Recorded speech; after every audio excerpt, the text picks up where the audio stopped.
നമസ്കാരം. അപ്പോൾ എല്ലാ കുട്ടികൾക്കും ഇന്നത്തെ ക്ലാസ്സിലേക്ക് സ്വാഗതം.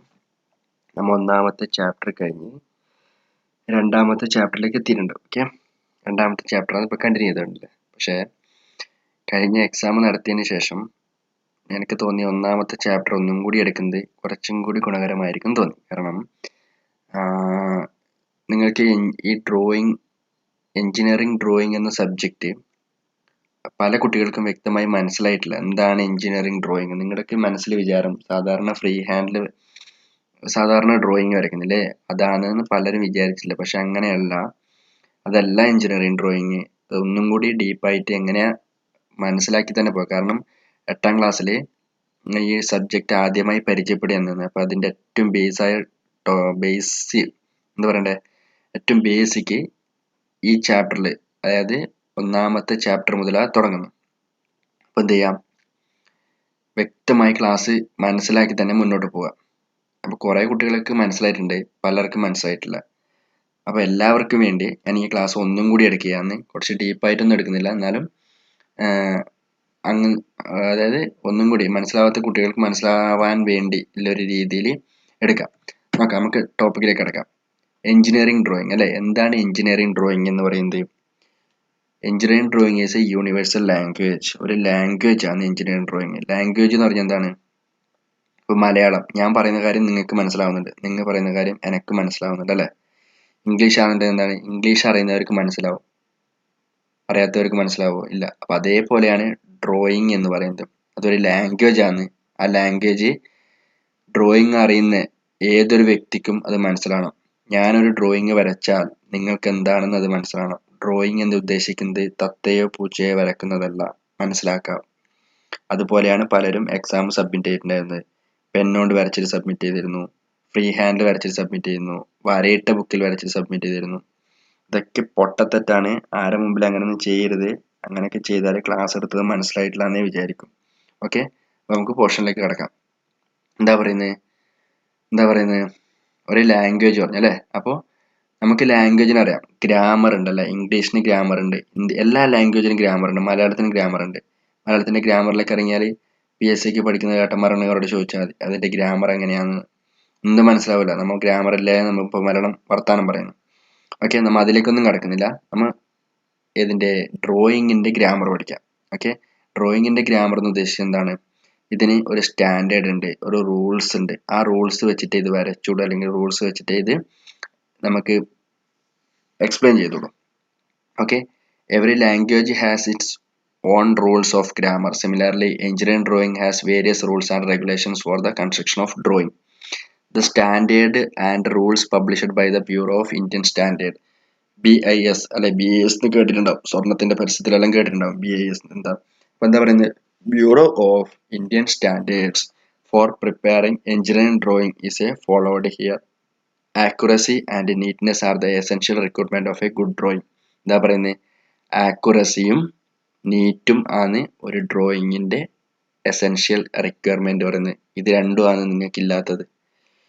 4.5 സെൻറ്റിമീറ്ററിലൊരു രേഖ വരക്കാൻ പറഞ്ഞാൽ, ഒരു ലൈൻ വരക്കാൻ പറഞ്ഞാൽ ആ രേഖ അല്ലെങ്കിൽ ആ ലൈൻ 4.5 അതിനാണ് ആക്യുറസി എന്ന് പറയുന്നത്.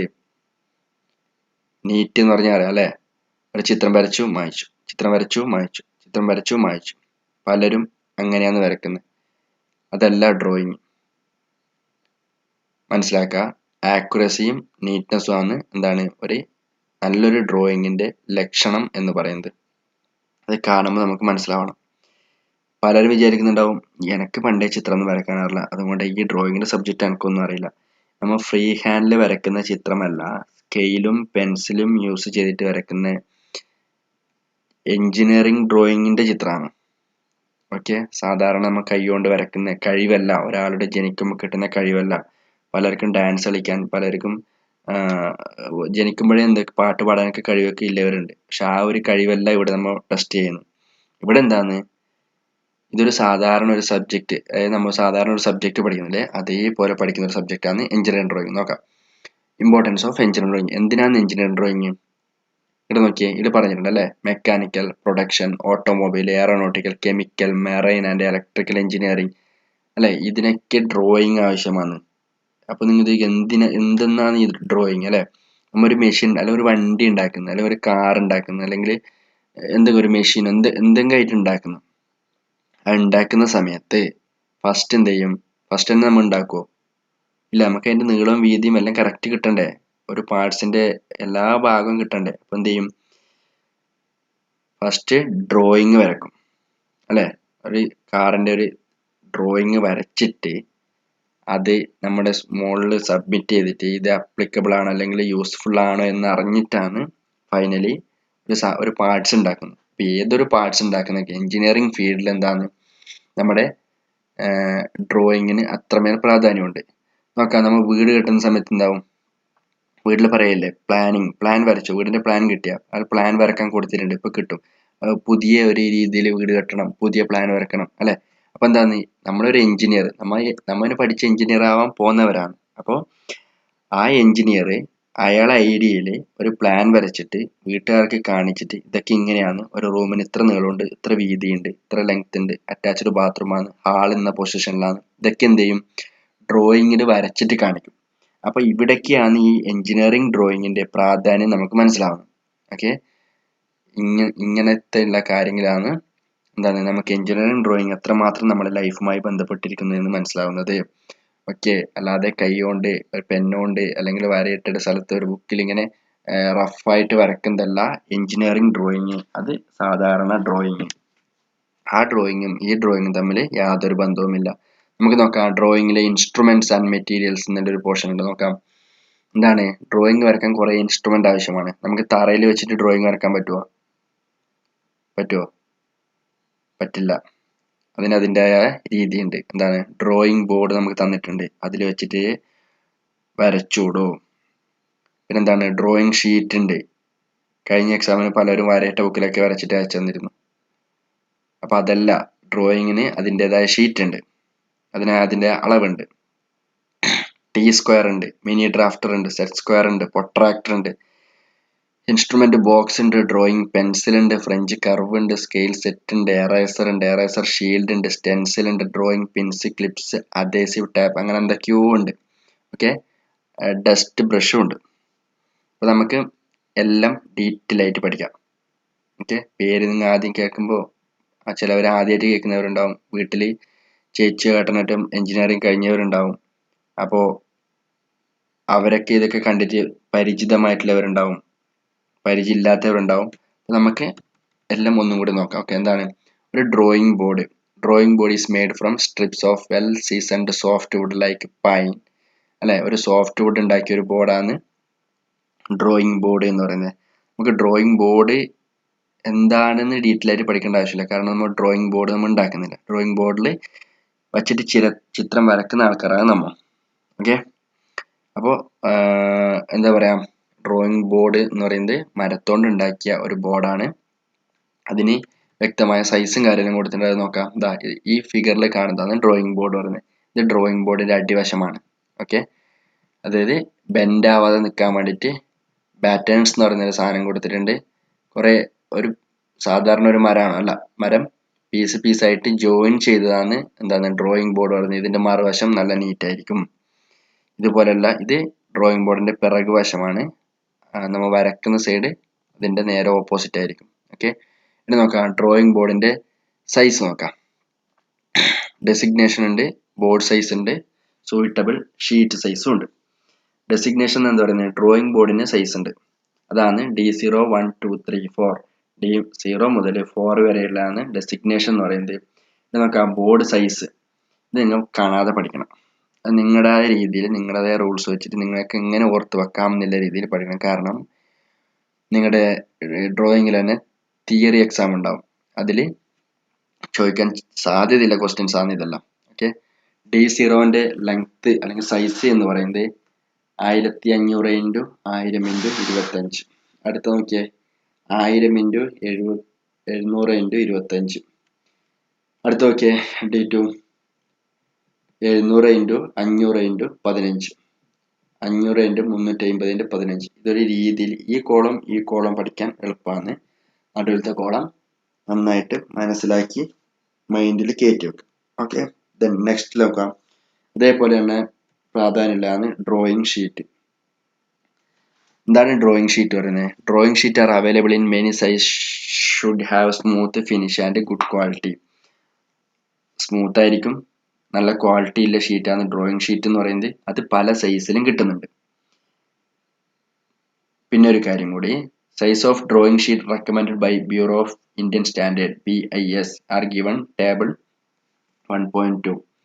1.2 ടേബിൾ 1.2 ഒരു ഡ്രോയിങ് ഷീറ്റിന്റെ സൈസ്, സാധാരണ അവൈലബിൾ ആയിട്ടുള്ള ഡ്രോയിങ് ഷീറ്റിന്റെ സൈസ് കൊടുത്തിട്ടുണ്ട്.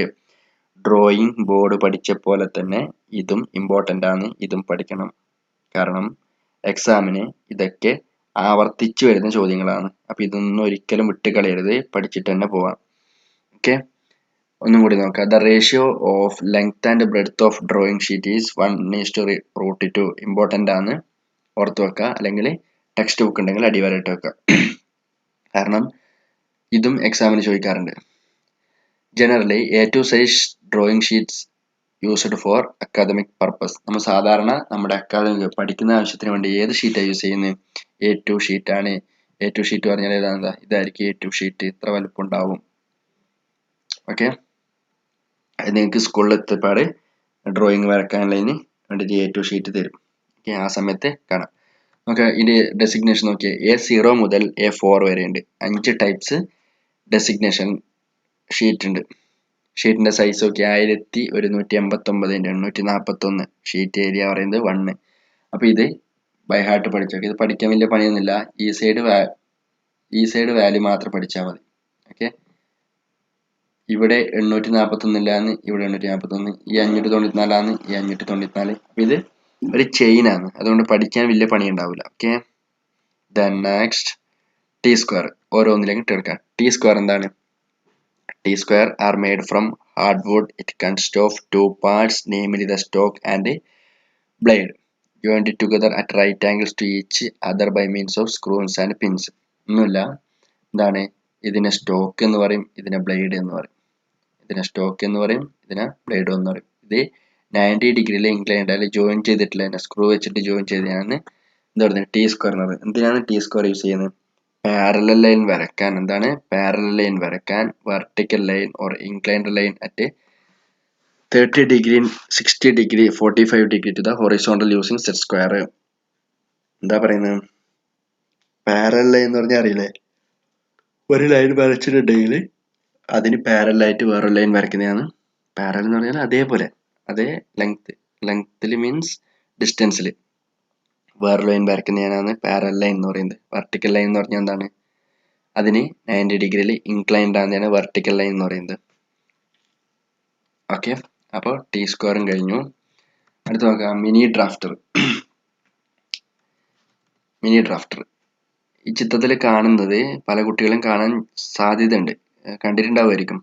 ഈ മെയിൻ പോളിടെക്നിക്കിൽ പഠിക്കുന്ന ഏട്ടന്മാരൊക്കെ ഉണ്ടെങ്കിൽ അവരിത് കയ്യിൽ പിടിച്ച് പോകുന്നതാണ്. പലരും ഇങ്ങനെ തോക്കിനെ പോലെയൊക്കെ പിടിച്ചിട്ട് പോകും അല്ലെ? നിങ്ങളുടെ വീട്ടിലെ ഏട്ടന്മാരോ ചേച്ചിമാരോ ആരെങ്കിലും എഞ്ചിനീയറിംഗിൽ പഠിക്കുന്നുണ്ടെങ്കിൽ ഈ സാധനം നിങ്ങൾ കണ്ടിട്ടുണ്ടാവും. എന്താ ഇതിന്റെ പേര്? Mini drafter. മിനി ഡ്രാഫ്റ്റർ എന്തിനാ ഇത് യൂസ് ചെയ്യുന്നത്? Mini drafter the uses and advantages of T square, set square, protractor and scales are combined. എന്താ പറയുന്നത്? മൂന്നിന്റെ ഫംഗ്ഷനും കമ്പൈൻഡ് ആയിട്ട് ഒരു ടൂൾസ്, ഒരു എക്യുപ്മെന്റിൽ കിട്ടുന്നുണ്ട്. അതിനെയാണ് മിനി ഡ്രാഫ്റ്റർ എന്ന് പറയുന്നത്. മിനി ഡ്രാഫ്റ്റർ എന്താണ്? ഈ സാധനം ഉണ്ടെങ്കിൽ നമുക്ക് വേറൊരു സ്കെയിലിന്റെ ആവശ്യമില്ല, ഒരു പ്രൊട്രാക്ടറിന്റെ ആവശ്യമില്ല, ഒരു സെറ്റ് സ്ക്വയറിന്റെ ആവശ്യമില്ല. എല്ലാം ഈ ഒറ്റ എക്യുപ്മെന്റിൽ നമുക്ക് വരയ്ക്കാൻ പറ്റും. മിനി ഡ്രാഫ്റ്റർ എന്ന് പറയുന്ന ഒരു സാധനം വാങ്ങിയാൽ പ്രൊട്രാക്ടർ വേണ്ട, സെറ്റ് സ്ക്വയർ വേണ്ട, സ്കെയില് വേണ്ട, ടി സ്ക്വയറും, ഇത്ര സാധനം വേണമെന്നില്ല. ഈ ഒരു സാധനം മതി. ഇത് സ്കൂൾ തുറന്നപ്പാട് നേരിട്ട് കാണാം. അല്ലാന്നുണ്ടെങ്കിൽ ഗൂഗിളിലൊന്ന് സെർച്ച് ചെയ്ത് നോക്കാം, അല്ലെങ്കിൽ യൂട്യൂബിലൊന്ന് സെർച്ച് ചെയ്ത് നോക്കാം. എന്താണ് മിനി ഡ്രാഫ്റ്റർ എന്നുള്ളത് നിങ്ങൾക്ക് മനസ്സിലാവും. അടുത്തിലേക്ക് നോക്കാം. Set square. സെറ്റ് സ്ക്വയറിന്റെ ഫംഗ്ഷൻ ഒക്കെ നിങ്ങൾക്ക് അറിയുന്ന കാര്യമാണ്. പ്രൊട്രാക്ടറിന്റെ ഫംഗ്ഷൻ നിങ്ങൾക്ക് അറിയുന്ന കാര്യമാണ്. ഇൻസ്ട്രുമെന്റ് ബോക്സ് നിങ്ങൾക്ക് അറിയുന്ന കാര്യമാണ്. അതുകൊണ്ട് അതൊന്നും അധികം എക്സ്പ്ലെയിൻ ചെയ്യുന്നില്ല. അടുത്ത് നോക്കാം പെൻസിൽ. Drawing pencil. പെൻസിൽ നിങ്ങൾക്ക് അറിയുന്ന കാര്യമായിരിക്കും അല്ലേ? പണ്ട് മുതലേ പെൻസിൽ കാണുന്നുണ്ട്. ആദ്യം പെൻസിൽ കൊണ്ടാണ് എഴുതാൻ പഠിച്ചിനി, പിന്നെയാണ് പെന്നിലേക്ക് എത്തിനി. പക്ഷെ ഇവിടെ പെൻസിലിനെ കുറിച്ച് കുറച്ചും കൂടി ഡീറ്റെയിൽ ആയിട്ട് പഠിക്കാനുണ്ട്. പെൻസിൽ നോക്കുന്ന സമയത്ത് പെൻസിലിന്റെ മുകളിൽ എഴുതിയിട്ടുണ്ടാവും HB 2H ഇങ്ങനത്തെയൊക്കെ പേര് എഴുതി കണ്ടിട്ടുണ്ടാവും. പക്ഷെ അതിന്റെ ഫംഗ്ഷൻ എന്താന്ന്, ഇതിന്റെ ഫംഗ്ഷൻ ആവശ്യം വരുന്നത് എഞ്ചിനീയറിംഗ് ഡ്രോയിങ് എന്ന സബ്ജക്റ്റിലാണ്. നമ്മുടെ ഈ സബ്ജക്റ്റിലാണ് എന്താണ് പെൻസിലിന്റെ ആവശ്യം വരുന്നത്. ടൈപ്സ് ഓഫ് പെൻസിലിന്റെ നോക്കിയേ, പെൻസിലിന് ഓരോ ഗ്രേഡ് ഉണ്ട്. നമുക്ക് വരക്കാൻ വേണ്ടിയിട്ട്, ഡ്രോയിങ്ങിന് വേണ്ടിയിട്ട് H അല്ലെങ്കിൽ 2H പെൻസിലാണ് യൂസ് ചെയ്യുന്നത്. ഓക്കെ, H അല്ലെങ്കിൽ 2H പെൻസിൽ. ഡയമെൻഷൻ എന്ന് പറഞ്ഞാൽ എന്താണ്, ഒരു ലൈൻ വരച്ചു, 6 സെന്റിമീറ്ററിൽ ഒരു ലൈൻ വരച്ചു. ആ ലൈനിനെ 6 സെന്റിമീറ്റർ എന്ന് കാണിക്കാൻ വേണ്ടിയിട്ട് അതിന്റെ മുകളിൽ വേറൊരു വരയും കൂടി വരച്ചിട്ട് അവിടെ എഴുതും 6 സെന്റിമീറ്റർ എന്ന് എഴുതും. അപ്പൊ അങ്ങനെ അതിനെ കാണിക്കാൻ വേണ്ടി, എക്സ്പ്ലെയിൻ ചെയ്യാൻ വേണ്ടിയിട്ട്, അല്ലെങ്കിൽ ലെറ്ററിങ്ങിന് എഴുതാൻ വേണ്ടിയിട്ട് യൂസ് ചെയ്യുന്ന എന്താണ് H or HB. എന്താണ് Hന്റെ ഫുൾ ഫോം? എന്താണ്? ഹാർഡ്നെസ്. H എന്ന് പറയുന്നത് ഹാർഡ്നെസ്. H കൂടുന്തോറും ഹാർഡ്നെസ് കൂടും.